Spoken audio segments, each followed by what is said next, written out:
and welcome to Radio Cowichan's Open Mic News Backgrounder interview. Today's topic is, where has all the water gone? We'll look at the worsening low water level in Cowichan Lake, its causes, the huge implications, and we'll explore what's being done, and is it being done fast enough? I have two guests today, Parker Jefferson and Joe Cecil. Parker, I'll get you to introduce yourself first and let us know some of the organizations you're involved in. Yeah, thanks, Mike. I'm co-chair of the Cowichan Stewardship Roundtable. I'm a director with a group called One Cowichan, and I'm also director of the Cowichan Lake and River Stewardship Society. I live on the river down by Satlin. Okay. And Joe, how about yourself? I have lived here on the river all my life. I was just below the road pool, Little Beach, on the run that's called the Willow Run. I have guided for over 45 years, and I'm retired now from guiding. I have been in the past chairman of the South Island chapter of the Steel Society for 10 years, and a life member of the BC Wildlife Federation. And at the moment, I've started the group Friends of the Cowichan. Thank you, Joe, and I'm sure your name is familiar to a lot of folk here in the valley.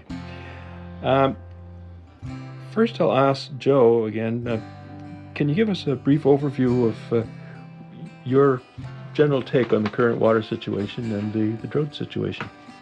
Yes, Mike. Right now, the river is at 5.5 cubic meters. It's been like that for a long time, and it's an unprecedented year of really, really low water because of the no snowpack and no rain in May or June. So it's extreme dire straits, and if it keeps going, we are really going to be in a lot of trouble. And that's why you're here to talk to us about that, Joe. Parker, how about your overview? Well, we've seen the effects of climate change over the past decade or so. Our summer rainfall is declining quickly, and it's now at about 35% of what it used to be in the 80s. And of course, as Joe mentioned, no snowpack at all this year, and that's been declining. So pretty clearly, we're going to need to store more water in order for us to get through the summer. We're very fortunate with the geography we have here and with the huge lake at our headwaters. 1 centimeter of water in that lake will run the river at 7 cubic meters per second for 24 hours. So it's pretty easy to do the math to figure out how much we need to raise the weir up in order to store more water so that we can have a good, healthy river through the entire summer and fall, and then hold that water back when we get it in the winter. It was built in 1956, and one of the main reasons, of course, was to hold water in the lake for storage so that Crofton pulp mill could have water for the pulp mill.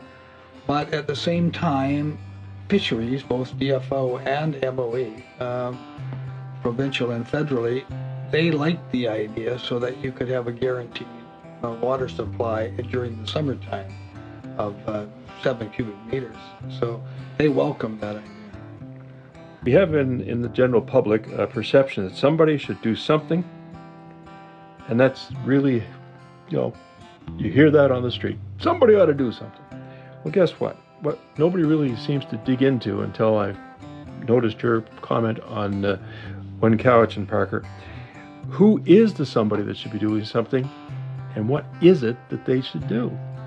As a community, we're quite well aware of the situation where we do need to store more water. So that's been known for a long time. I know Joe has been fighting for this for decades.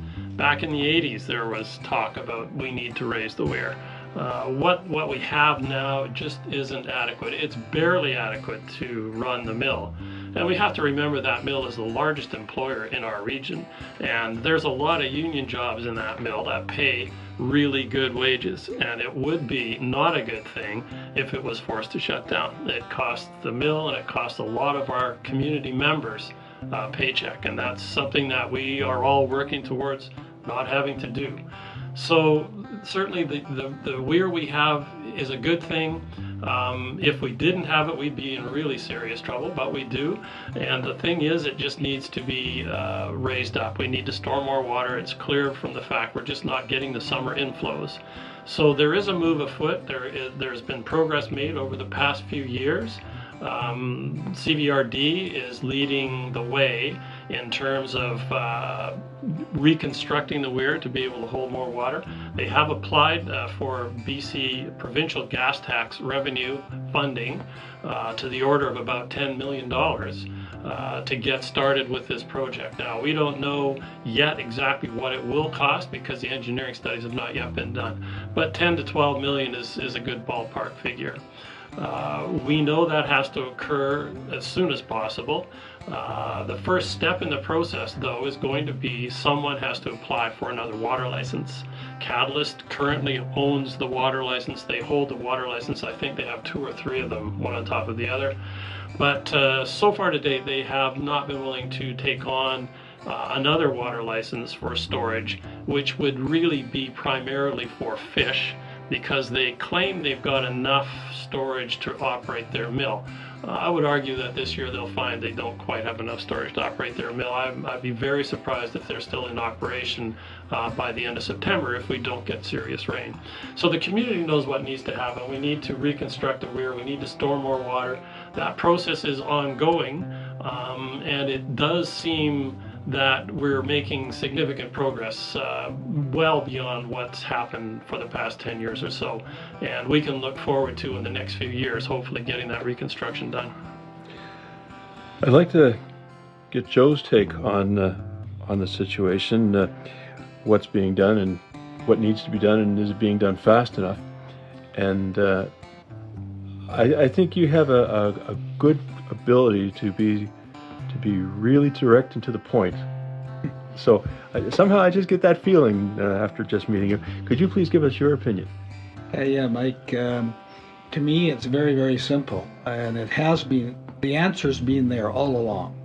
In 1991, there was a study called the KPA study done by the engineers, and it was a joint study between DFO and MOE, and those are the 2 agencies that are responsible for fish.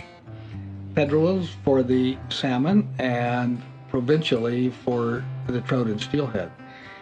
Now, this conservation license, this is what it would be if we restructured the weir.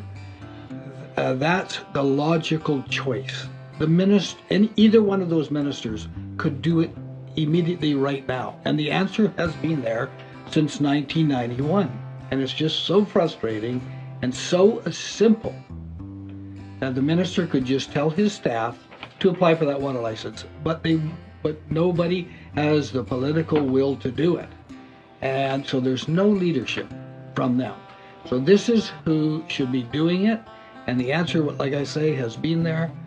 Go ahead and do it, because this project would do so much, not only for fish but for people.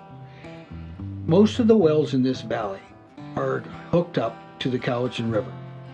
And if the water goes down to below 4.5, a lot of those wells will go dry. At 4.3, the pulp mill has to shut down, which is $1 million a day to the valley. And the sewage distribution for North Cowichan, once you go down below 4.3, is in real jeopardy. So we have a solution. And it's a win-win situation for everybody, because it is a weir, not a dam. It's only made for summertime height. So it does not affect any flooding at all of anybody on the lake. And yet, we're still at the point of where we were when we did the original study back in 1990, and we're still sitting there rather than going ahead on it. You posted a blog about Cowichan Lake, the weir, and the Catalyst connection. I'd like you to tell us, was there one particular thing that prompted you to speak out and make that sort of blog entry? Well, we've got what's called the social license now in our community to reconstruct the weir. It took decades to get it. There was a lot of fear about litigation from lakeshore residents. I think that would be the primary fear, because of this business of storing water against their wishes in the summertime. That's all gone away now due to the appeal board ruling, which stated there is no compensation due for any water held below 164 meters. So Now the way is clear legally, and the CDRD has mentioned that they felt they have the social license to go ahead and do this. So they have taken a point on this, and they're applying for the money, and they're trying to gather the consensus required and try to figure out doing engineering studies to figure out just exactly how high we should go with it, how much more water is required to get us through the summer and still have adequate flows in September and October before the fall rains, so that the salmon can migrate up the river. That's the main focus of it. All that stuff is being done, but so far Catalyst has not been a part of the process. Catalyst, of course, owns and operates the weir, and it is there for the benefit of their mill. Granted, the increased storage will be more for conservation of fish and for the health of our entire watershed ecosystem, not necessarily just their mill, but they will benefit from a more secure supply of water. And we feel that they need to now step up and get more directly involved with the process. I believe that they will. I have been assured from some Catalyst employees that the message has been received at the mill, and that they are preparing to step up now and be counted and become a part of this process. And the thing they could bring to the table that we cannot do as conservation groups is get the eye and the ear of the federal and provincial governments and get them directly involved in the process. That's the role that they can play. They don't need to really put in all the money. They may put in some of the money. I can see there being a split, but we will need support, and we will need financial support from all levels of government to make this happen. And when Catalyst does get more directly involved with the process, we can look forward to that happening. How come business interest has more particular and more clout with the provincial and federal governments than the lowly little voters that are saying, here's an idea? Okay, that's, like I say, a time for another interview. Well, that's going to end my show, and I'm going to end on Joe's words. It's just so simple. Today our guests have been Parker Jefferson and Joe Cecil. You're listening to the Open Mic News Backgrounder on CICV Radio Cowichan.